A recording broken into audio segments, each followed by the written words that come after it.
6 type के makeup removers जो मैंने अब तक यूज़ किए हैं अपने 6 साल के मेकअप करियर में, और कौन सा सबसे अच्छा लगा मुझे, किस स्किन टाइप को कौन सा सूट करता है, कौन सा नहीं करता है, कौन सा फुल कवरेज मेकअप के लिए सही है, कौन सा नहीं है, ये मैं आज आप लोगों को इस वीडियो में बताऊंगी। और अगर आप लोगों को ये वीडियो इतना सा भी यूज़फुल लगे ना, तो प्लीज़ लाइक करना और अपने फ्रेंड्स को शेयर करना, स्पेशली उन्हें जो मेकअप रोज़ करते हैं या कभी कभार भी बट मेकअप ज़रूर करते हैं।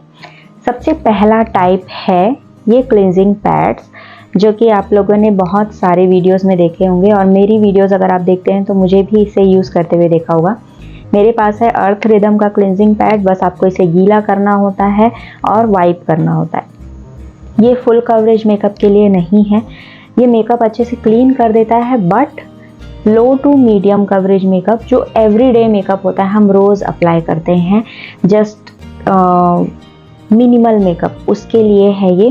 एंड काजल तो ये अच्छे से क्लीन कर भी देता है, कुछ काजल, सारे नहीं। स्मज प्रूफ डीप डेंस काजल ये क्लीन नहीं करता है। मस्कारा ये बिल्कुल भी क्लीन नहीं कर पाता है। तो इसलिए अगर आप एवरीडे मिनिमल मेकअप लुक करते हैं तो रोज़ के लिए आप ये क्लिनजिंग पैड यूज़ कर सकते हैं। इसी में आता है क्लिनजिंग टॉवल, तो वो मैंने आज तक यूज़ नहीं किया है, so no comment for that, but ये मैंने यूज़ किया है। एंड ये मैंने पहले भी यूज़ किया है अर्थ रिदम का ही, तो ये मैं बोल सकती हूँ कि बहुत अच्छा क्लिनजिंग पैड है। इससे आप मेकअप के अलावा अपने फेस को क्लीन करने के लिए भी यूज़ कर सकते हैं, लाइक फेस वॉश लगा के, या फिर आपने अगर फेस मास्क लगाया हुआ है उसको भी आप इससे क्लीन कर सकते हो। This is really soft and skin friendly thing. Okay, second is this makeup remover spray.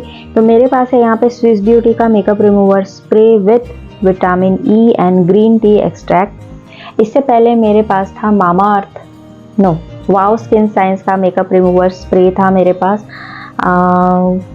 वो भी मुझे अच्छा ही लगा, बट इसमें लिखा हुआ है कि ये deeply cleanses dirt and waterproof makeup gentle on skin. तो let me tell you, deeply cleanse नहीं करता है। हाँ, मेकअप को ये हल्का कर देता है। आप जब फेस वाइप करोगे, मैंने इसको कई सारे अपने शॉर्ट्स में शेयर किया हुआ है, स्पेसिफिकली ये प्रोडक्ट आपको ऐसे दिखाया नहीं होगा, बट स्प्रे करके अपना मेकअप रिमूव किया है। मेकअप रिमूव हो जाता है, बट जब आप अपना हाथ चेहरे पे डालोगे तो हाथों पे मेकअप आता है। तो ये 100% क्लीन नहीं करता है, बट इससे क्लीन करने के बाद आपको फेस वॉश करना ज़रूरी ही है। भले ही इसमें लिखा हो कि ये 100% क्लीन कर देता है, तो आप सोचेंगे कि यार मैं इससे मेकअप रिमूव कर लेती हूँ और आराम से सो जाती हूँ। नहीं, आपको फेस क्लेंजर वगैरह सब कुछ इस्तेमाल करना ही पड़ेगा। ऐसा समझ सकते हो कि ये 90% मेकअप क्लीन कर देगा आपका। यस, वाटरप्रूफ, स्मज प्रूफ, हर तरीके का फुल कवरेज, हर तरीके का मेकअप ये रिमूव कर देगा, बट स्टिल फेस पे थोड़ा रेसिड्यू रह जाता है, काफ़ी रह जाता है। तो आपको फेस क्लेंजर से अपना फेस पूरी तरीके से क्लीन करना ही पड़ेगा। वन मोर थिंग, आईज पे ये आई मेकअप के लिए अगर आपने अंदर काजल लगाया तो आप यार अंदर इसको मत लगाना। आपको अगर अपना काजल मिटाना है तो आप टिश्यू पेपर पे स्प्रे कर लो और उसके बाद आँखों पे रब करो। ये बहुत जेंटल है, इससे कुछ भी नहीं होता है, बट यही प्रिकॉशन आपको लेने की ज़रूरत है। थर्ड टाइप होता है क्लिनजिंग बाम। तो क्लिनजिंग बाम भी मैंने कई बार शो किया है, यानी एक वीडियो स्पेसिफिकली उसके लिए मैंने बनाया था कि क्लिनजिंग बाम से मुझे आँखों में बहुत जलन होती है, तो बहुत ज़्यादा जलन होती है, तो इसलिए मैं अब क्लिनजिंग बाम जो है मेकअप रिमूव करने के लिए यूज़ नहीं करती हूँ। वो फुल कवरेज मेकअप वैसे भी रिमूव नहीं कर सकता है, स्मज प्रूफ वाटरप्रूफ मेकअप भी वो रिमूव नहीं करता पूरी तरीके से। वो जस्ट ये जो पैड है क्लिनजिंग पैड, उसी की तरह नॉर्मल रेगुलर मिनिमल मेकअप को ही क्लीन करता है। क्लिनजिंग बाम जस्ट एक मॉइस्चराइज़र की तरह होता है, आपको अपने फेस पे रब करके पूरे फेस पे उसको मसाज करना होता है और उसके बाद आप अपना फेस वाइप कर लो। तो आँखों पे बहुत जलन होती है, तो आई मेकअप वो अच्छे से रिमूव नहीं करता है। सो मैं उसको हफ्ते में 1 या 2 बार उसको नॉर्मल क्लीनअप के लिए, डबल क्लिनजिंग जिसे हम बोलते हैं, बस फेस पे लगाया, मसाज किया, फेस का डर्ट पॉल्यूशन जो भी है वो रिमूव कर लिया और उसके बाद अपना वाला फेस क्लेंजर यूज़ कर लिया। तो ये है डबल क्लिनजिंग, उसके लिए मैं यूज़ करती हूँ क्योंकि अब ले लिया था, उसको ख़त्म तो करना ही था। Fourth type of makeup remover is micellar water. तो माइसेलर वाटर भी दो टाइप के आते हैं, एक आता है ऑयल फ्री, एक आता है oil based. Oil free is for oily skin, oil based is for all skin types, oily skin को छोड़ के, ठीक है। एंड इससे पहले जो भी मैंने आपको बताए हैं, ये पैड बताया और मेकअप रिमूवर स्प्रे बताया, क्लिनजिंग बाम बताया, वो हर स्किन टाइप के लिए है। क्लिनजिंग बाम जो आता है उसमें लिखा होता है कि वो ड्राई स्किन के लिए है या ऑयली स्किन के लिए, उसके अकॉर्डिंगली आता है, कोई एक स्पेसिफिकली नहीं होता है, सबके लिए वो अलग अलग आता है क्लिनजिंग बाम। ओके, तो मैं बात कर रही थी माइसेलर वाटर की। माइसेलर वाटर भी मुझे ऐसा लगता है कि वो जब आप मेकअप मॉडिफाई करना चाहते हो, कहीं पे करेक्ट करना चाहते हो, सपोज मैंने यहाँ पे आईलाइनर लगाया और इधर का थोड़ा टेढ़ा लग गया, तो मैं इसको मिटाना चाहती हूँ और ऐसा मिटाना चाहती हूँ कि आसपास का मेकअप ख़राब ना हो, ऐसे में माइसेलर वाटर बहुत ही अच्छा इफ़ेक्ट करता है, बहुत अच्छा रिजल्ट देता है। बस मैं क्यू टिप में लेती हूँ उसको और सिर्फ अपना आईलाइनर ही मिटा लेती हूँ, तो आसपास बस ज़रा सा ही मतलब उसको करेक्ट किया जा सकता है, इतना ही ख़राब होता है, पूरा मेकअप ख़राब नहीं होता है। That is the best thing about micellar water. But पूरा फेस क्लीन करने के लिए मुझे माइसेलर वाटर मेरी स्किन पे थोड़ा सा हार्श लगा।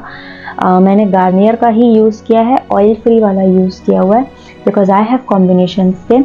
तो मुझे वो थोड़ा लगा कि थोड़ा रफ लग रहा है स्किन पे। एंड यस, मस्कारा पूरी तरीके से क्लीन नहीं होता है, आपको उसको रब करना पड़ेगा।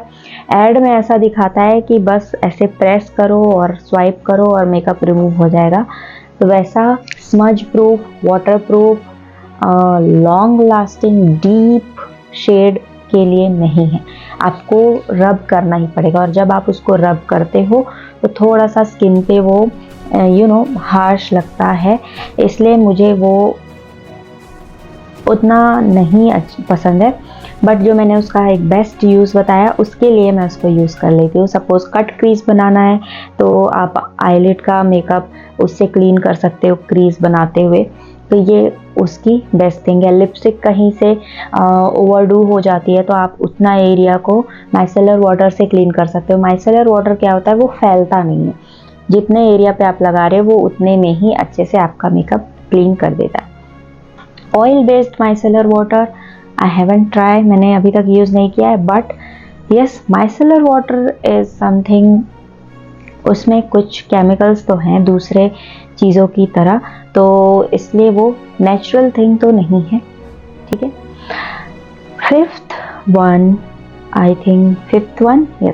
Fifth one is makeup removal wipes.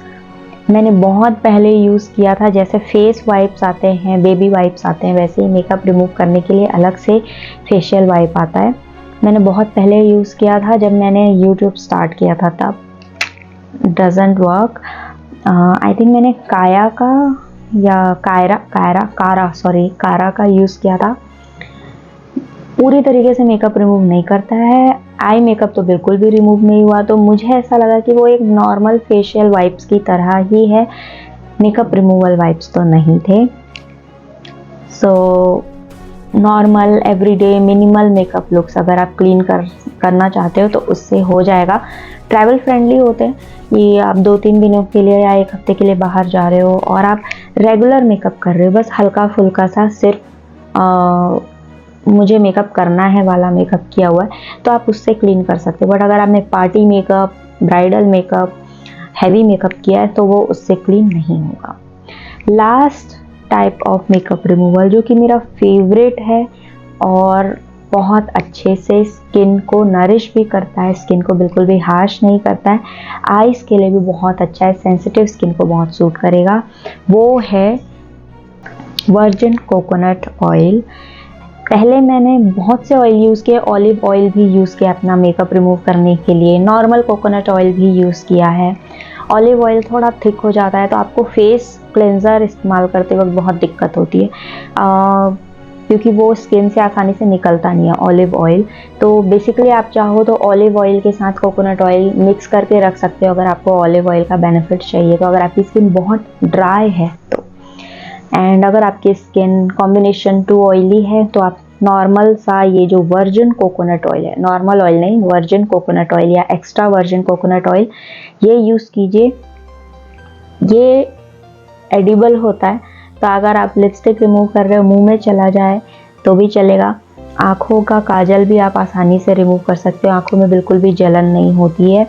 हर तरीके का मेकअप ये रिमूव कर देता है। मेरे पास जो है वो है मैक्स केयर का। इससे पहले मैंने पैराशूट नहीं, कोकोसोल, यस कोकोसोल भी पैराशूट का ही है, तो कोकोसोल का मैंने यूज़ किया हुआ है, वो भी एक्स्ट्रा वर्जिन या वर्जिन कोकोनट ऑयल था। तो ये मैं एक 2-2 लीटर के बॉटल लेके रखती हूँ और छोटे बॉटल में डालती जाती हूँ, because I love this. And ये बॉडी मसाज के लिए भी यूज़ हो जाता है, फेशियल मसाज के लिए भी यूज़ हो जाता है। कहीं ट्रैवल पे जाओ तो बॉडी लोशन का भी काम कर जाता है। तो ट्रैवल के लिए मुझे बहुत सारी चीज़ें नहीं रखनी पड़ती है, इसी से मेकअप रिमूव हो जाता है, इसी से नाइट क्रीम का काम हो जाता है, इसी से बॉडी लोशन का काम हो जाता है, इसी से मेरी बेबी के मसाज का काम हो जाता है। तो that's why I love this really well. And makeup smudge proof, water proof, सब तरीके का मेकअप रिमूव कर देता है। बस अच्छे से मसाज करने के बाद आप वाइप कर लो। उसके बाद अगर आप बहुत ज़्यादा थक गए हो ना, तो आप फेस वॉश नहीं करोगे तो भी चलेगा, क्योंकि वो जो ऑयल है वो आपकी स्किन में एब्जॉर्ब नहीं होता है। वो जो ऑयल है वो ऊपर में लेयर बना के रखेगा। जब आप मॉर्निंग में उठोगे तब आप फेस वॉश कर लेना। ना, ऑयल से अगर आप मेकअप रिमूव कर रहे हो, चाहे कोई भी ऑयल हो, या ऑयल बेस्ड माइसेलर वाटर आपने यूज़ किया, या ऑयल बेस्ड क्लेंजिंग बाम आपने यूज़ किया है, तो आप फेस वॉश 2 बार करना, ठीक है। एक बार जब आप फेस क्लेंजर या फेस वॉश अप्लाई करते हो, तो वो जो अपने फेस पे ऑयल लगा हुआ था, थोड़ा बहुत मेकअप रखे हुए था अपने साथ, वो रिमूव होता है। बाकी जो ऑयल कुछ हद तक एब्जॉर्ब हुआ, कुछ हद तक मसाज करने की वजह से चिपक गया कहीं कहीं पे, वो पूरी तरीके से नहीं निकलता। इसलिए आप दूसरी बार वापस से फेस क्लेंजर लगाओ, तब आपका फेस पूरी तरीके से क्लीन हो जाएगा। बिल्कुल ऐसा क्लीन जैसे हम सुबह नहाते वक्त हमारा फेस हम क्लीन करते हैं, बिल्कुल वैसा ही। तो ये चीज़ आपको ध्यान में रखनी है। कोई भी टाइप का आप मेकअप रिमूवर यूज़ कर रहे हो, इवन दिस, ये भी अगर आप यूज़ कर रहे हो, तो भले ही उसके डिस्क्रिप्शन में लिखा है कि दिस इज़ 100% क्लिनजिंग वगैरह वगैरह, बट आप अपना फेस क्लेंजर मेकअप रिमूव करने के बाद ज़रूर ज़रूर ज़रूर लगाओ। फेस अच्छे से क्लीन करो, उसके बाद टोनर लगाओ। टोनर भी आप वाइप करके लगाओ, क्योंकि आपने अभी अभी मेकअप रिमूव किया है। कहीं पे भी चांसेस है कि फेस पे ज़रा सा भी मेकअप या मस्कारा या थोड़ा बहुत कुछ हाइलाइटर वगैरह रह गया है, तो वो टोनर को जब आप स्वाइप करोगे उससे निकल जाएगा। उसके बाद अपना सेरम लगाओ, मॉइस्चराइज़र लगाओ, अंडर आई क्रीम लगाओ या नाइट क्रीम लगाओ। जिस टाइम पे आप मेकअप रिमूव कर रहे हो डिपेंड्स। डे टाइम पे रिमूव कर रहे हो, सनस्क्रीन लगाओ। नाइट टाइम पे रिमूव कर रहे हो तो नाइट क्रीम लगाओ या फेशियल ऑयल लगाओ, whatever, but face cleanser and toner आपको ज़रूर लगाना है। ओके, टोनर नहीं है तो नॉर्मल रोज़ वाटर से ही थोड़ा सा वाइप कर लो। That's it for this video. I hope you like it. Please hit on like button and subscribe if you are new.